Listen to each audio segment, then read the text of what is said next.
everybody. Thank you for joining me for a very unique live stream. The Critics' Choice Awards, I'm fortunate enough to be a member, and our voting deadline is tomorrow at 9 p.m.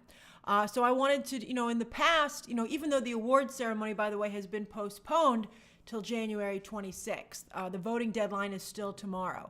Now, in the past, because of the fires, and I hope that everybody in California is doing okay. Really devastating out there.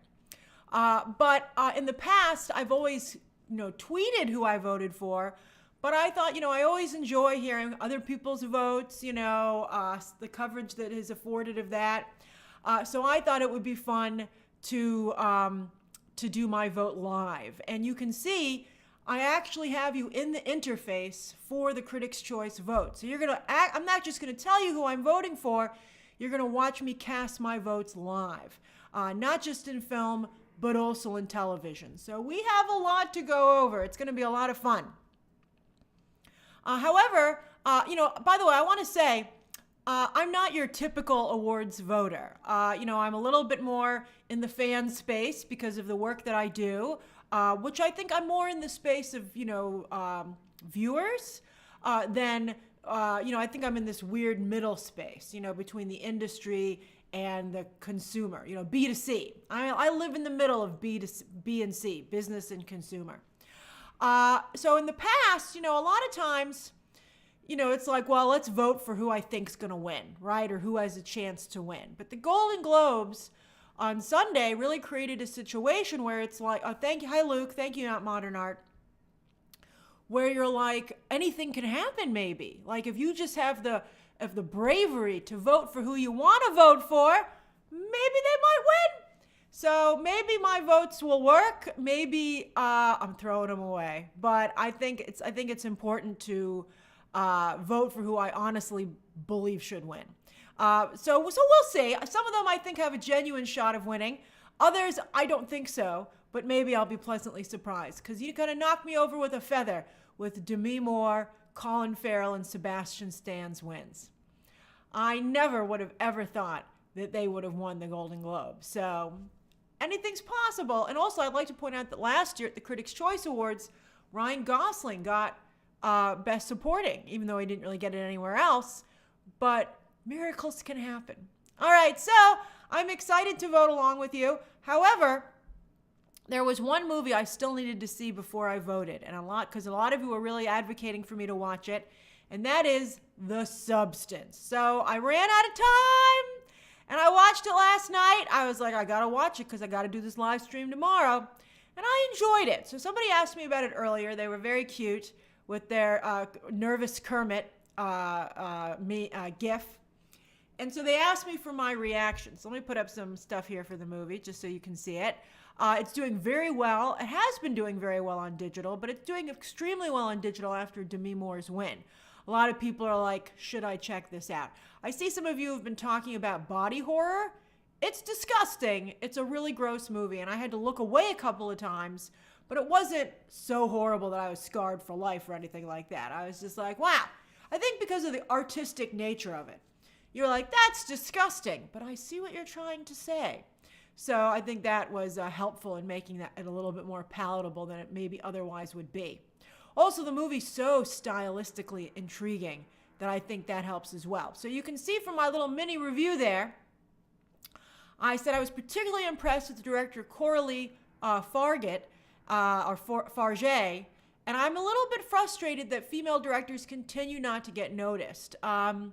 I'm not saying she should win, but the fact that Directors Guild yet again has not nominated a single woman, I think just is very frustrating. I don't think she's quite there yet with her abilities. I think she's clearly a very early stages filmmaker, but that's fine. That's fine. I think she did a nice job. I think her writing was also strong.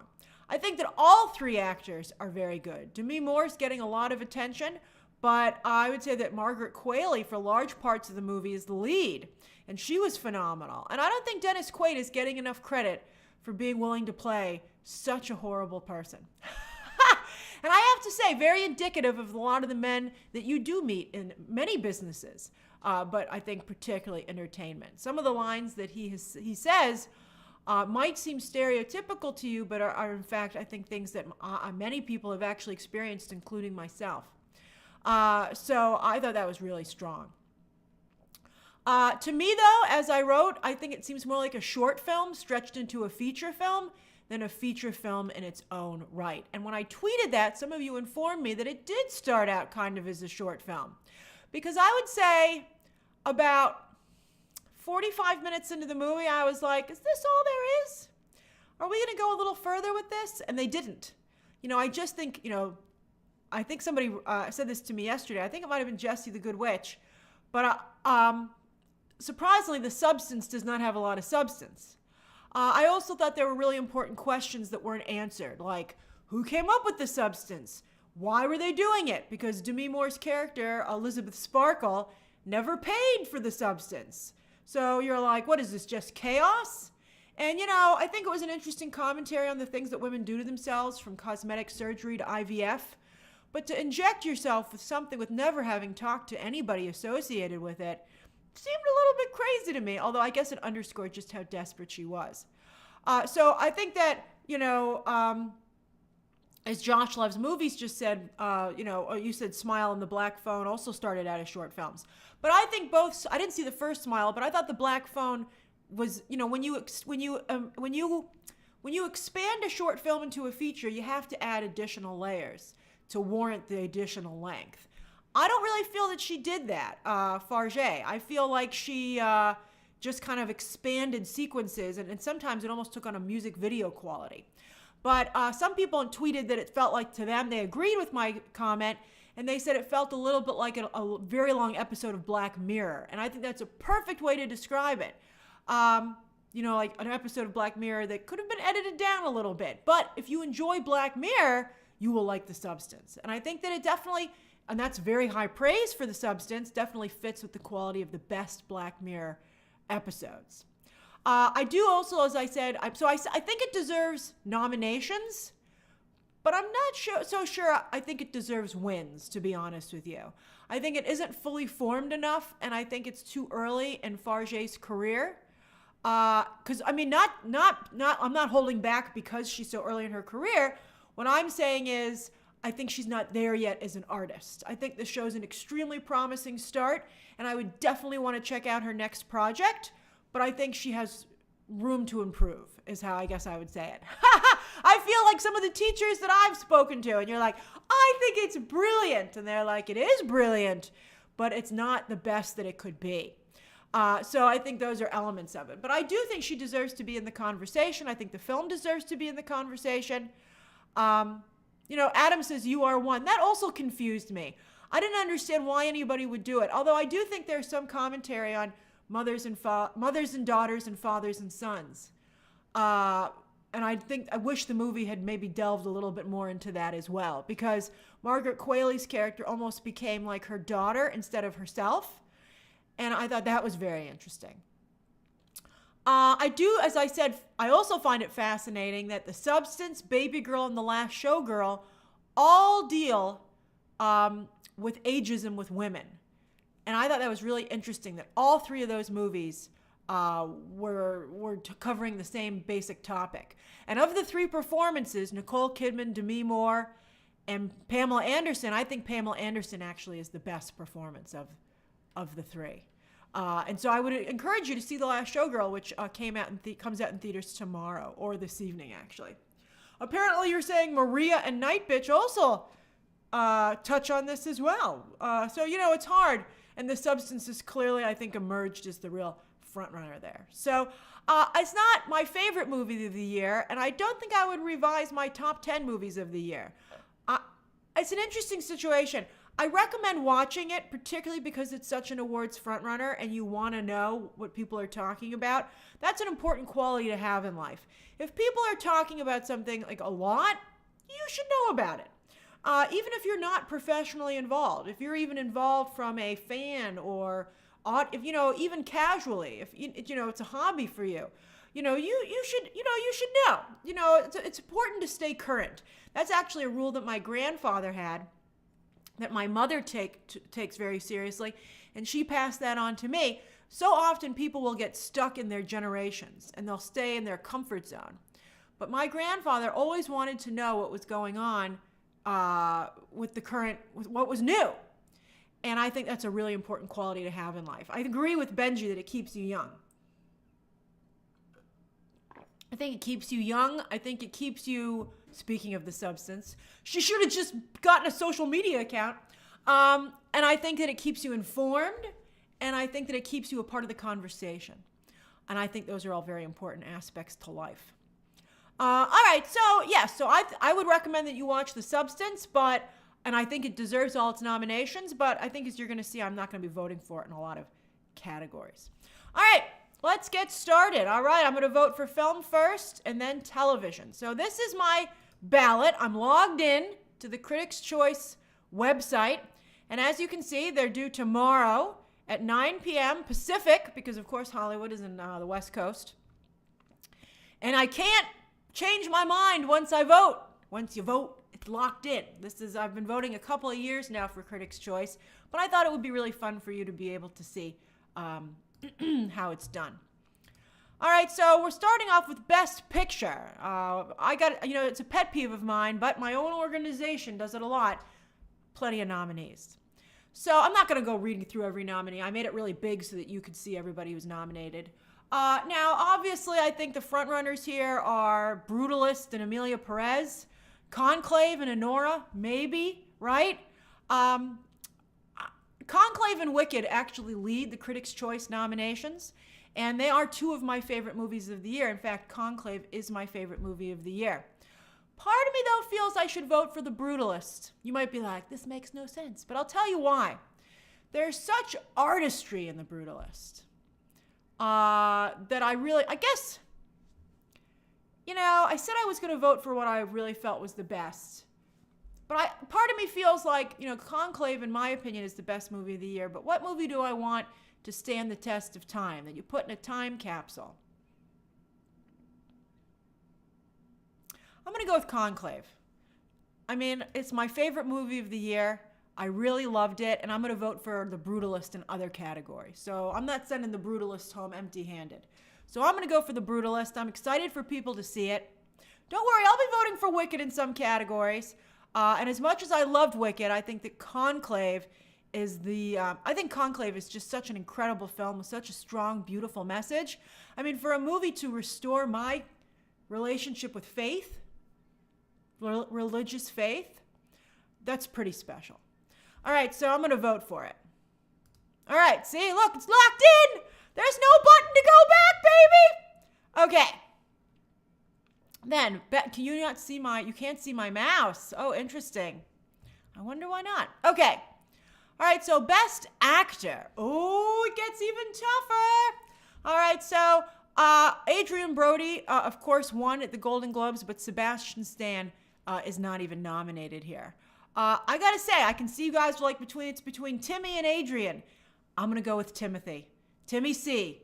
I thought he was incredible in A Complete Unknown, and with all due respect to Adrian Brody, who is also very good, I feel like he's played that role before. And Mary, any other year, I would have voted for Ralph Fiennes, who I think does a fantastic job in Conclave. But Timothy Chalamet, I was surprised to see a very different side of him. So I'm voting for Timmy C. All right, it's locked in. All right, then next up, Best Actress. Oh, so many hard choices here. All right, so Demi Moore, of course, is now the fan favorite. Fernanda Torres is not even nominated, I'm sorry to say. I thought Demi Moore did a nice job, but again, she's not my favorite. I think I'm voting for Cynthia Erivo. I thought that she did a phenomenal job. I think then you see how she did the singing while she was in the harness, doing all the flying around and was still able to do all the singing. I mean, that's just incredible. And Cynthia Erivo was so good that she overcame all the negativity that was toward her on social media. That's amazing. So I'm sorry, I have to vote for Cynthia Erivo for this. So, voted. All right. I'll keep, you can see a little bit my previous votes at the top there. I'll leave them a little bit. All right, so Best Supporting Actor. This is tough. I mean, I think there are a lot of great performances here. Although I think Kieran Culkin is actually one of the weakest, and he's probably going to win.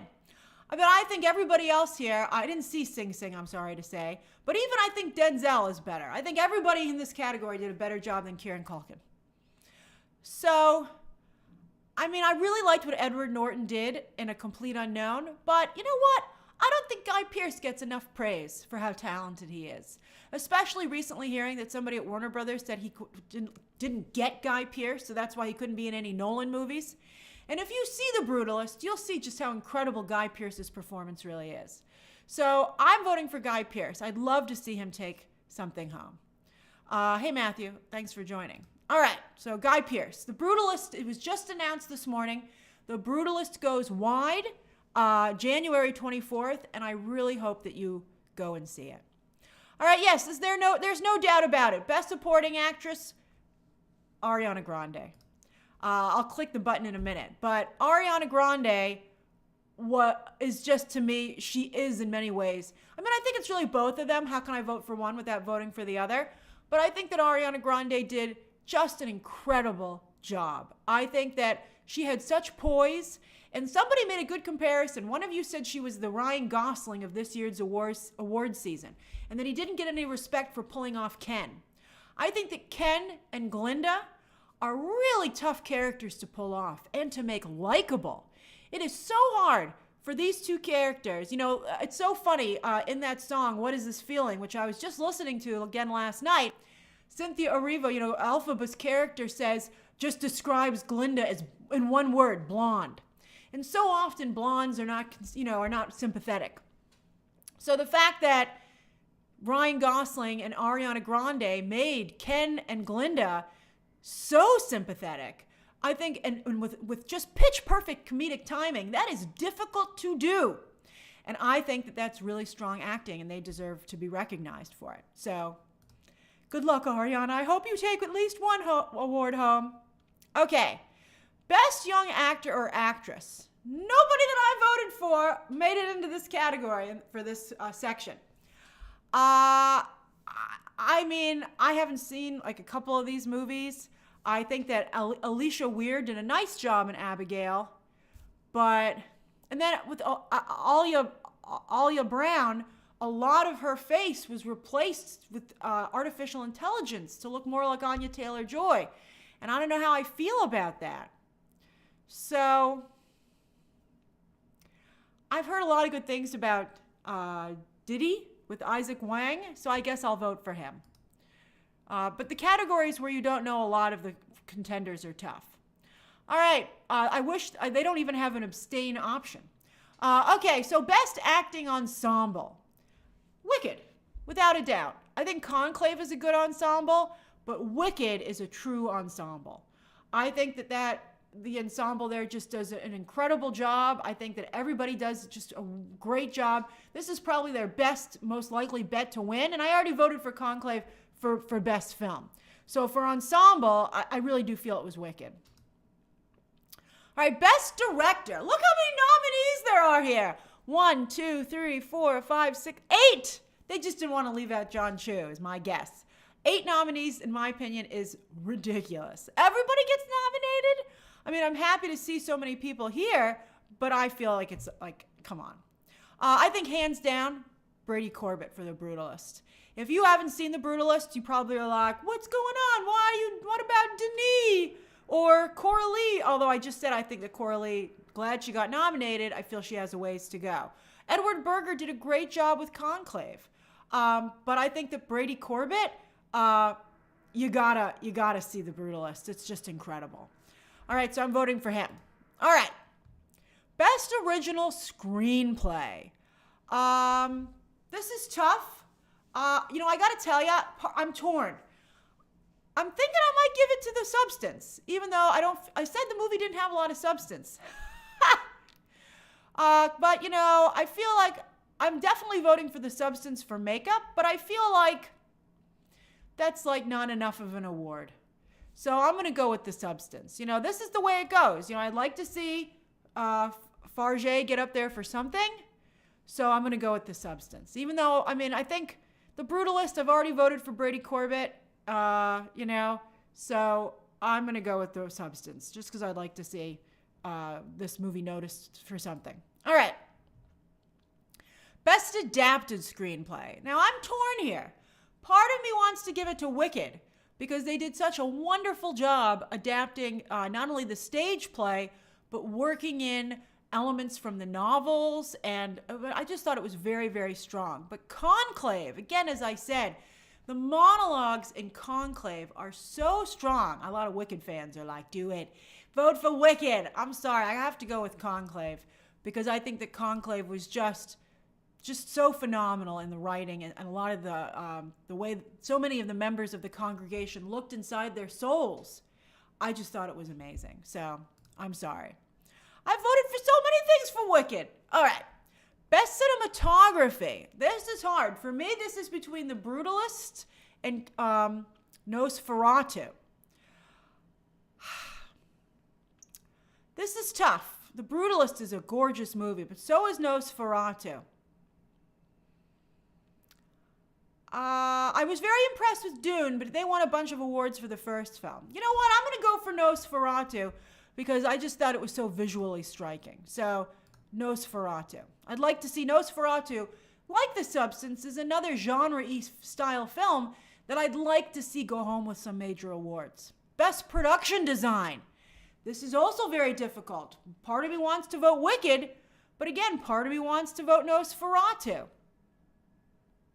I'm sorry to say, I'm going to go with Nosferatu, because I thought Nosferatu was so incredible in the way it captured, and it was so inexpensive, the way it captured that time period. So I'm going to go with Nosferatu.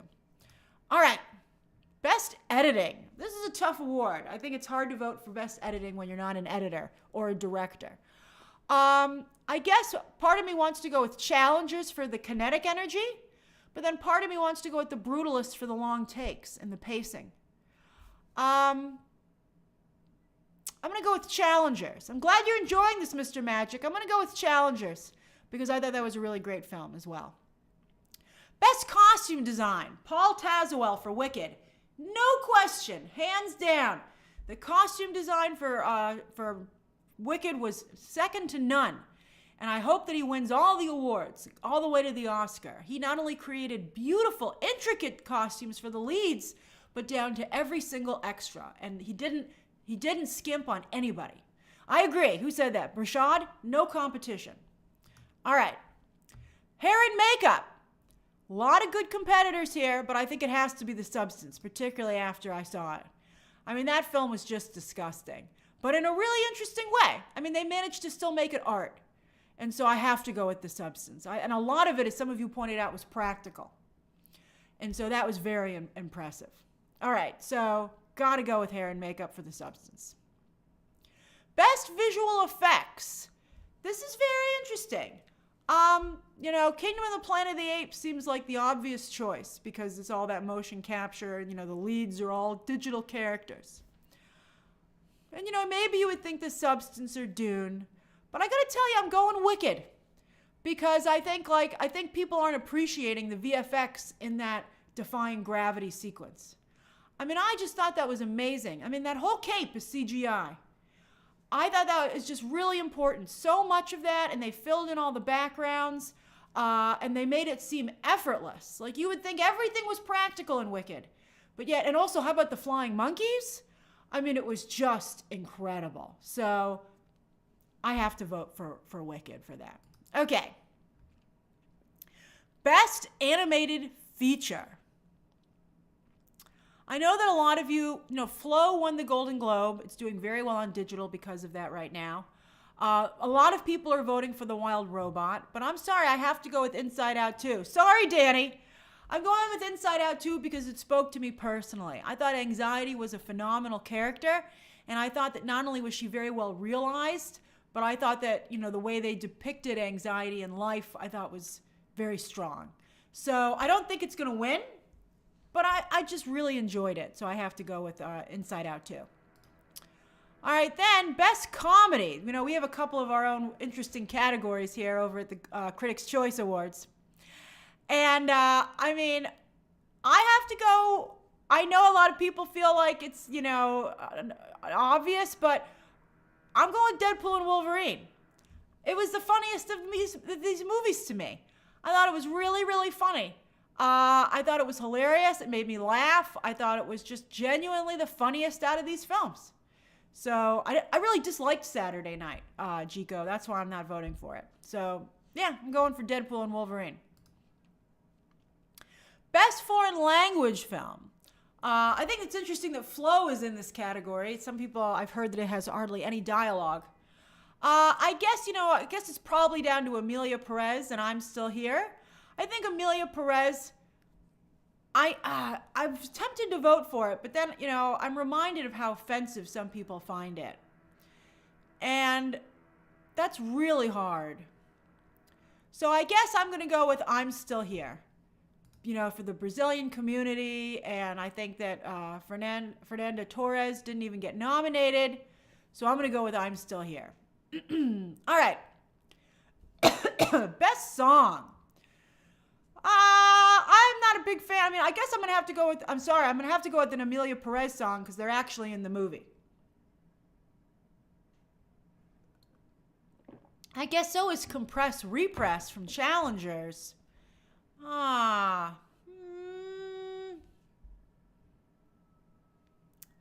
I go with the Challengers one. I'm going to go with that one. Okay. All right. Then my final vote in the movie section is Best Score. This is also hard. Challengers won the Golden Globe. I love the Challengers score. I was listening to it again last night. I think Dune Part 2 is good. But I think Hans Zimmer has won a lot, obviously. Conclave had a pretty good score. I gotta tell you, The Brutalist has a really good score. And I think it's very unique. I'm sorry, I just voted for them for Best Song. I love Trent Reznor and Atticus Ross, but I feel like a lot of what they do is similar. I really thought the score for The Brutalist was amazing. So I'm gonna have to go for a new talent. I'm excited to help his career. Maybe it goes on. I'm gonna vote for Daniel Blumberg. So for The Brutalist. Okay, I'm glad I'm getting you guys excited to go see The Brutalist. I think it's a great film. All right, so that's my film vote. So I'll just go back through slowly so you can see the categories as I voted. And then we're going to go over to TV. Thanks, Ben. That's right, Zeke. There's a great song at the end of the movie called One for You, One for Me. And it comes out of nowhere, and it's great. Okay, bye, Mr. Magic. Okay, now we're going to do TV. All right, here we go. We're in the TV section. All right. I'm very honored to be a member of both categories, TV and film. All right, so Best Drama Series. Shogun's, again, there's way too many nominees here. Shogun's probably going to win. I loved Shogun, but I feel Shogun's already got its flowers. I want to see something new up there. Thanks, Art Lover. And I think I'd love to vote for Anne Rice's Interview with the Vampire, but I don't think it's going to win. So I'm going to agree with Ben 10 there. I'm going for The Diplomat. I think it has a lot of nominations. I think it has a shot at winning. I'd like to see somebody else walk up there. I'm going to vote for Shogun in some other categories, but I really like The Diplomat, and I would like to see it get more attention. The Diplomat is a show about political intrigue with largely female leads, but I think that doesn't really affect the style of the storytelling as a political thriller, which I think is really great. And it has incredible performances, not just from Kerry Russell and Rufus Sewell, but I also think that Allison Janney was an incredible addition this season. All right. Best Actor in a Drama Series. Again, I would really like to vote for Hiroyuki Sanada, and I think he's going to win. But I got to vote for my boy, Anthony Starr. I think Anthony Starr, it's been a long time coming for him getting any recognition. He continues to be... The Boys is such a popular show, and it's doing so well in the ratings. And he is, I think, in many ways, that show. I mean, it is a fantastic cast, but he just doesn't get any credit for it. And I find it really frustrating. So I'm glad he's nominated. I think that obviously in and of itself is important. I think he was nominated last year. But I'd like to see him win. You know, he only has one more season. But I'm going to vote for him because I think he should win. All right, Best Actress in a Drama Series. Okay, all right. I got to vote for Anna Sawai. I think she did a wonderful job. I really like Kerry Russell in The Diplomat. But I think that I got to vote for somebody in Shogun. I think the show does deserve its flowers still, and I think she did a really incredible job. All right, then, Best Supporting Actor in a Drama Series. I love me Tadanobu Asano. I love that guy from Shogun, and I'm so glad that he won the other day. But again, I got to vote for Sam Reed. I really love Sam Reed. I don't think he gets enough attention either. I think that he is the Anthony Starr. I think he is to gothic horror what Anthony Starr is to superhero content. And I don't think either one of them are getting the attention that they deserve. And it's driving me crazy. So, Famous Amos, maybe it is a throwaway vote. But if not one person, even the people who love their performances won't vote for them, what hope do they have? And I also think, they got in here. They were nominated. So somebody else must like them in the organization, So I got to do it. All right, Best Supporting Actor in a Drama Series. This, I'm going to go with Allison Janney and The Diplomat. It's interesting. She's only in 2 episodes. I think 2 or 3. But she's so incredible and gives such a jolt of energy to the show. And she has this one monologue where she gives like a political lesson to Kerry Russell's character. It's one of the coolest things I ever saw. I'm going to vote for her for The Diplomat. Yeah, the map scene. That's right, Luke. It's the map scene. It's an incredible scene. Okay, Best Comedy Series. I'm really happy to see St. Denis Medical here. St. Denis Medical is actually a pretty good sitcom, which is available not only on NBC but on Peacock. And I think that's actually a pretty good show, so I'm happy to see it nominated here. But you know what? Only Murders in the Building. It's time for this to finally get a frickin' award. I think it's a wonderful show. I don't think it's the strongest season that it's coming off of, but I just don't want it to always be the same old going up there and winning. So I'm going to vote for Only Murders in the Building. Same here. I'm going with Martin Short. Part of me wants to vote for Brian Jordan Alvarez for English teacher. I think he did a really nice job as well. But I just think that the Martin Short snubbing has just gotten out of hand. He continues to just be phenomenal on Only Murders in the Building. I think he has the most nuance of all the performances. So I'd really like to see him win. So I'm voting for Martin Short. Then Best Actress in a Comedy Series. Okay. Yeah, I'm not voting for Jean Smart. I love Jean Smart. I love Hacks. She's great every season of it. I'm not going to give her an award every single time she plays the role. It's ridiculous. I'm going to go with Kristen Wiig for Palm Royale. Wanda's attorney, if Catherine Hahn had been here, I would have voted for her. But I'm going with Kristen Wiig. I thought Kristen Wiig on Palm Royale was incredible, particularly if you see her monologue in the finale, the season finale. She did such a good job. I thought that I really wrote that show off until I had nothing to watch. And I was like, I like 1960s era content. It's fun. I wanted something light and fluffy that I didn't have to cover. And just to check out. So I decided to watch Palm Royale. I'd watched the first episode and was like, I don't like this. But I went back to it and I was like, I ended up thinking the show is amazing. So I'm happy to vote for Kristen Wiig. All right. Then Best Supporting Actor in a Comedy Series. This was tough. I don't watch What We Do in the Shadows, but I have to say, I'm a big Harvey Guillen fan. Or Guillen. I looked up an interview with him so I would know how to pronounce his name. Harvey Guillen, I think it is. But I really love him. I think he's so talented, so I'm going to vote for him. All right, Best Supporting Actress in a Comedy Series. This is tough. I like Liza Colon-Zayas from The Bear quite a bit. But I really think that, Patti LuPone for Agatha All Along, that was incredible. But you know who, speaking of Hacks, do you know who I don't think gets any respect for what she contributes to that show? Hannah Einbinder. So as much as I would like to vote for Patti LuPone, I'm very sorry. I'm going to vote for Hannah Einbinder. I'd really like to see her take the stage for once when celebrating Hacks. All right, Best Limited Series. Oh, this is another really difficult one. Very tough. I think The Penguin was good. I thought True Detective was really good. But I'm sorry. I'm voting for Ripley. I don't think it's going to win, But I loved Ripley. I thought Ripley was incredible. I thought it was movie quality. And I just feel sad that, again, it doesn't get enough of its flowers. So I got to vote for Ripley. All right. Don't worry. I'm going to vote for Penguin for something else. All right. Best movie made for television. I haven't seen any of these. So, everybody liked Rebel Ridge. I'm going to go with Rebel Ridge. I like Aaron Pierre. I'm excited for him for joining the DC universe. So I'm going to go with Rebel Ridge. Okay. Best actor in a limited series or movie. See, I loved Ripley, but here I'm going to go with Colin Farrell. I feel he's got real heat behind him after his win at the Golden Globes. I think he was acting under a mountain of prosthetics, and still he created a really amazing, believable character. So I thought he did an incredible job. So I'm very happy to vote for Colin Farrell for this category.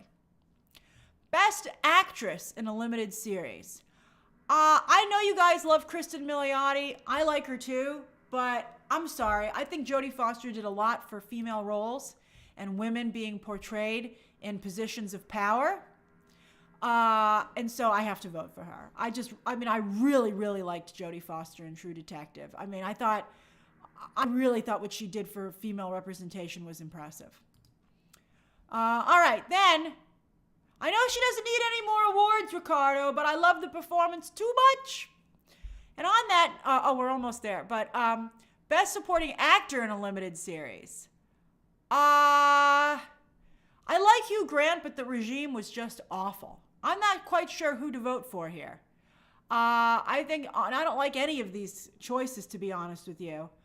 I guess I go with Treat Williams for a posthumous win for the Feud. But, this is not a great category. Okay. Then, Best Supporting Actress in a Limited Series or Movie Made for Television. This is tough. I know that a lot of people are going to vote for Jessica Gunning, and I'm sure she's going to win. But speaking of True Detective, I really liked Callie Reese. This is another two-hander where I think both women were very important. So I don't think it's fair for me to vote for Jodie Foster without voting for Callie Reese as well. So I'm going to vote for Callie Reese for True Detective. Then, Best Foreign Language Series. Oh, I almost went Pachinko, but I got to go with Squid Game. I think Squid Game is truly special. I love Squid Game. I think it's an incredible phenomenon. I can't believe how good season 2 was. I got to vote for Squid Game. I'm surprised it didn't get more nominations, to be honest with you. I was pretty sad. They really pushed it with us. They gave it to us insanely early from Netflix. They were like, here's the entire season of Squid Game. And I was like, what? And I loved it. So I was just shocked that it didn't get more nominations. I would have nominated Player 120, as some of you were saying, for sure. All right, Best Animated Series. I really liked Batman Caped Crusader, and I really liked Invincible. But I'm sorry, I agree with many of you. I'm going for X-Men 97. I think it was a special show. I think it handled representation incredibly well and in a way that didn't invite hate. I got to go with X-Men 97. All right. Best Talk Show. All right, so I got to tell you, I think that John Mulaney presents Everybody's in LA was very clever. I really thought that was nice. But you know what? I got to go with my YouTube homies, and that's Hot Ones. I think it's really exciting to see Hot Ones in this category and be nominated.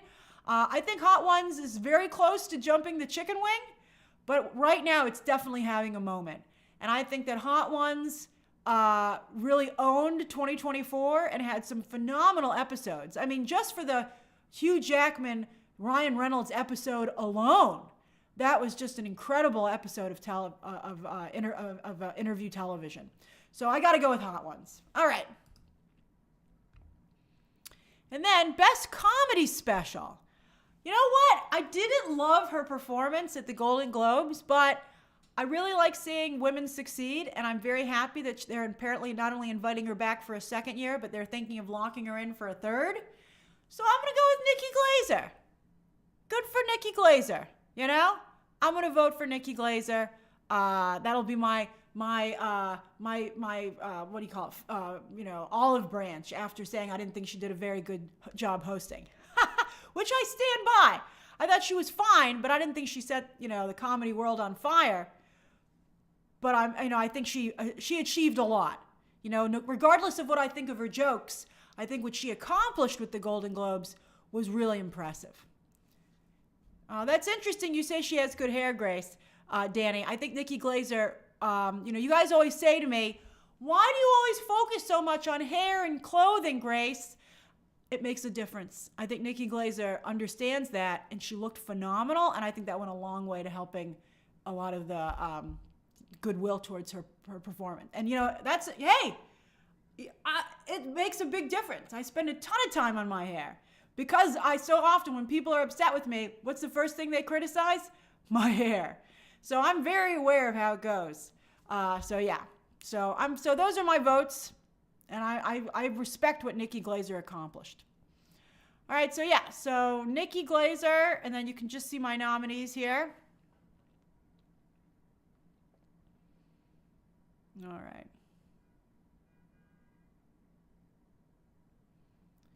All right, so that's my votes. That's my votes. Thank you so much for joining me. I guess I'll do a Q&A. Let's see here if you have any questions about awards season.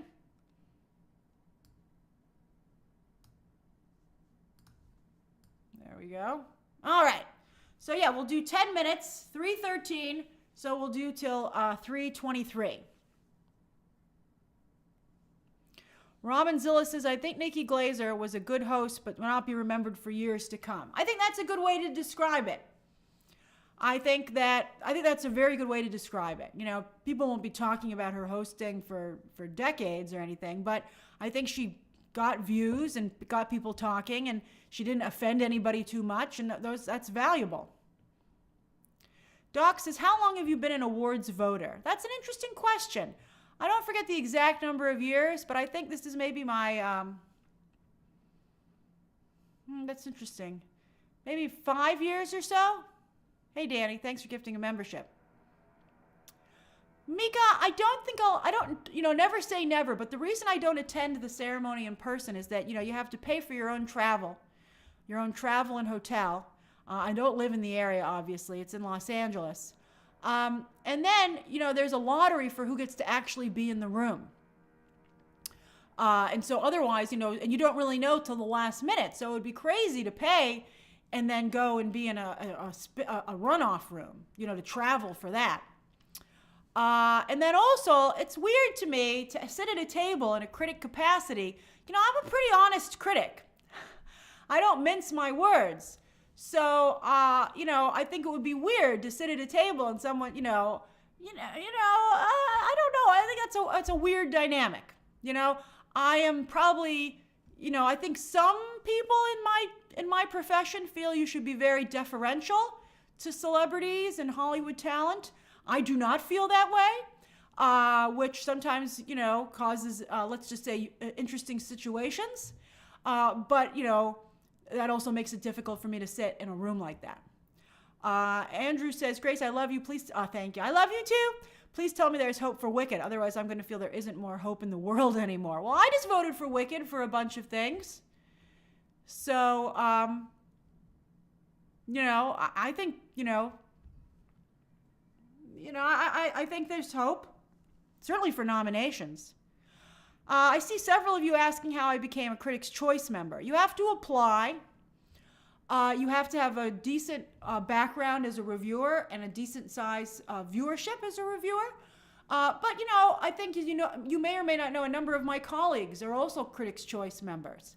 I think Dan Murrell, Perry Nemiroff, I think like E.J. Moreno.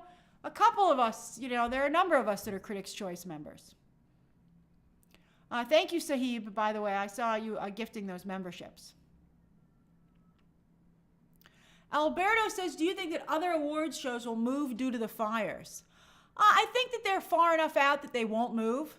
I think that, some of the nominations have moved, like the Oscar nominations have moved from Friday, January 17th to Sunday, January 19th to give people more time to vote because of what's going on, obviously, in Los Angeles. So I don't think the ceremonies themselves are going to move, But you might see some little things like that, outside of the Critics' Choice, which had the unfortunate timing of being this Sunday. Max, I'm glad you enjoyed the stream. Jander says, Fernanda Torres was not nominated. Does that ruin her chances for an Oscar nomination? I think what really hurts her is that she didn't even get a SAG nomination. The fact that she didn't get a SAG nomination, I think, means it's going to be very difficult for her to get nominated for an Oscar. But, you never know.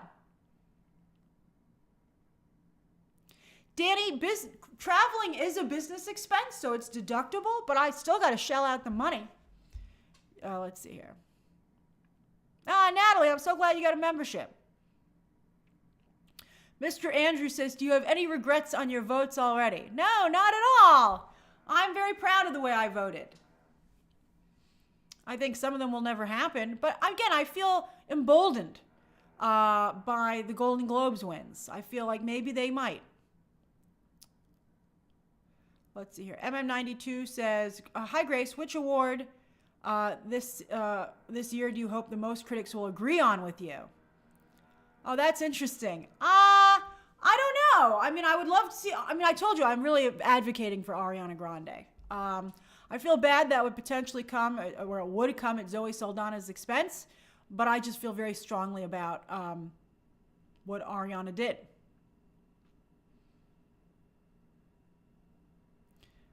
Let's see here. Josh, I'm very excited for the Oscar nominations as well. I'll do I was going to do a regular edited video for that. I'm glad you like this stream, Doc. But now that it's the same day as Movie Math, I'll probably do a live stream of the Oscar nominations instead. Oh, Elliot, yeah, I saw you just leveled up to BTT guest. There will be one this month. I'm sorry there wasn't one in December, but we'll go back to one a month, and it'll be another one in January. Thank you, Andrew. I'm really glad that you feel that way. That makes me feel very nice. I always feel the most important thing is advocating for you. I'm on your side. So that's where my real loyalties lie. Oh, Adam, I'm glad you like this stream too. That makes me so happy that you guys like this idea. I'm always trying to do new things. I saw your super chat, Zeke. I wouldn't describe it as, kissing boots. I think that's a little disrespectful to people who make different choices. Let's see here. Art Lover, for the Oscars, it's typically 5 for the Academy Awards, except for Best Picture, where they can go anywhere up to 10. Sion, that's a great comment that Nikki Glaser maybe will get better with the second outing. She is learning a new skill. Hosting an Oscar or any award ceremony is a unique skill set. Let's see here. Shirley, I think the deadline for the Oscars, Wiki Nomad, thank you. I'm not sure where they moved the deadline for the Oscar voting. I don't recall off the top of my head. Because what matters for me is when they're going to report it. Let's see here. Astronomy, I think we're going to get a Jurassic World Rebirth trailer probably at the Super Bowl is my guess. Oh, Roni, they already picked the Oscar host. It's Conan O'Brien. To which my friend in the industry said, nobody must want that gig. Sorry, Conan. I think fans are more interested in Conan than the industry is. Michaela, the Super Bowl is February 9th.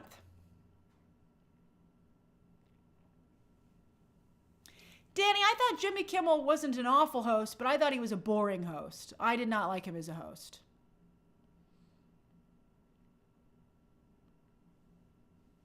Thank you, Elliot.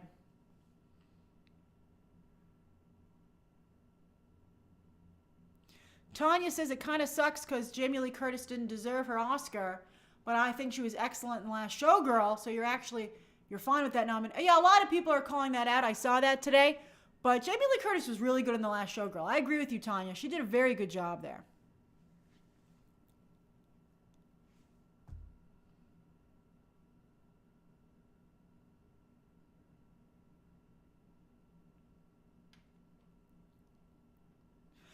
Austin, Conan did do a very good job on Hot Ones. I think he really understood the assignment there. Maybe he'll do a good job at the Oscars. Sahib says we should get a Grammys live stream like this. I don't know. I'm not big on the music space. It would be hard for me, I think, to give the same kind of insight. Already says Jennifer Coolidge is the Oscars host. I don't know. I think she's very one note. I think she's a great presenter.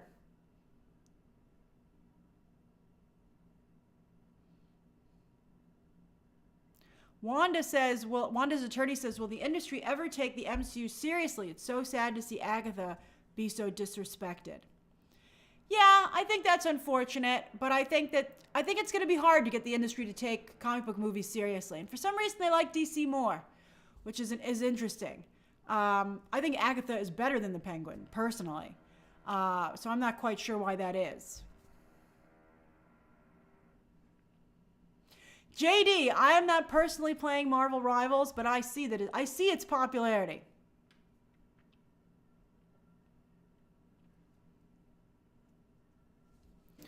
Mackie, I think Conan O'Brien is funny. I agree, but I think he doesn't have a huge audience.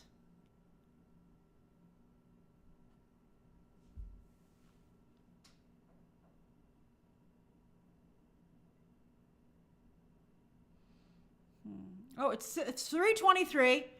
I better get going. But thank you so much for joining me. I had a wonderful time talking to you as always. I'm really glad you liked this new type of stream. And we were going to find out this Sunday who wins, but now we have to wait until the end of the month to January 26th to find out who wins the Critics' Choice Awards. But I'm very interested to see this award season continue to develop.